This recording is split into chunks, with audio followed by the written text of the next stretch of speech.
What's up, everybody? Tyson Roush. Let's talk Jets. Ugly game. Jets lost again, 24-17 to Dolphins.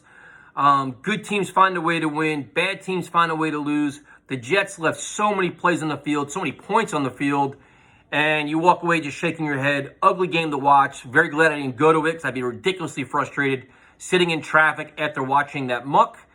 So I guess we'll go through some quick things on offense. Joe Flacco did some good things, did some bad things. Had a terrible intentional grounding in the end zone. He had a big fumble on a sack again in the red zone, but made some big plays. I guess if you look at the running back position, Michael Carter was doing a lot of great things. Unfortunately, gets hurt. Michael Carter is clearly a building block for this team as they move forward. I think he had an ankle injury. Hopefully, he comes back very quickly. Tevin Coleman shows some things. Ty Johnson does some things. LaMichael Pirine is inactive once again. Will we ever see him play? I have no idea. Offensive line, the Jets made a move and they finally benched Greg Van Roten, which was a good thing. The offensive line had some moments, had some bad moments. A huge miscommunication in the red zone where Flacco got sacked, which was ridiculously unfortunate. A lot of times they had guys running free. Communication issues and blown assignments seem to be a constant with this offensive line. Vera Tucker still played pretty well. Morgan Moses got hurt, but he came back in. McGovern with some kind of just mind-numbing things as well. But for the most part, they did what they could.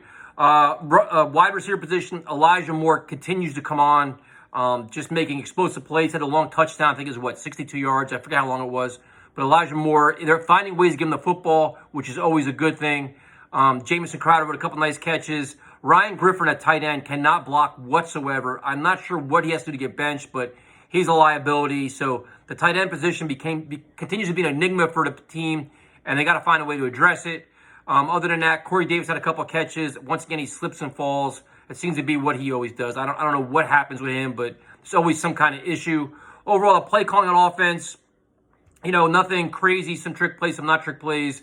Time management and game management are just dreadful. The Jets waste timeouts. They have a hard time explaining why they're wasting them. But as a young staff, I guess you kind of attribute it to that. Defensively, I don't. There is just so many things you get annoyed by where they continue to run the ball up the middle, dumbass penalties over and over and over. The John Franklin Myers roughing the passer penalty was enormous. You have blown assignments. Just a little bit of everything contributed to the loss today. And I don't even want to bore you with all the details, to be honest with you. I'm just over it. I'm tired of it. They had 2 missed field goals, which were just gross. It's just bad football. It's not fun to watch. If you want to feel better about it being a competitive loss, you have that. I'm sure I missed a bunch of things, but like I said, it's just another loss. The coach, I'll give Sal this. He showed a lot more emotion. He showed some progress where they didn't take the delay game. They got the timeout before a delay game penalty, so you have that.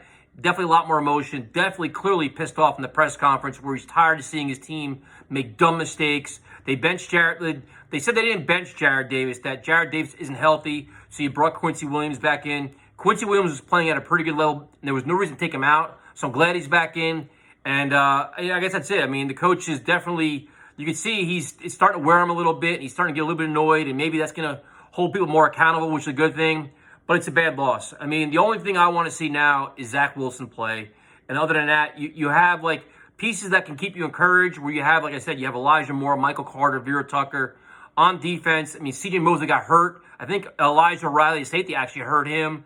And it's been like Mosley started out really good, but it's been a rough ending to him where I think he's trying to do too much. But now you could be without your middle linebacker after having you're missing both safeties. So the injuries are totaling up, the losses are piling up, and it's just rough to watch. It's, you got to, I don't know what to say here, to be honest with you. It is what it is. You're on to Houston. Hopefully Zach Wilson will play, and you can see other things. But a sloppy game, a game that was very winnable, and the Jets found a way to lose it. And there's, more questions than answers once again. They got to find ways to improve on defense, on offense. A lot of young players are playing is great, but, you want to improve the talent base as well. So we'll see what happens. We'll be live tomorrow night, 8 o'clock, discussing all this, and have a good night.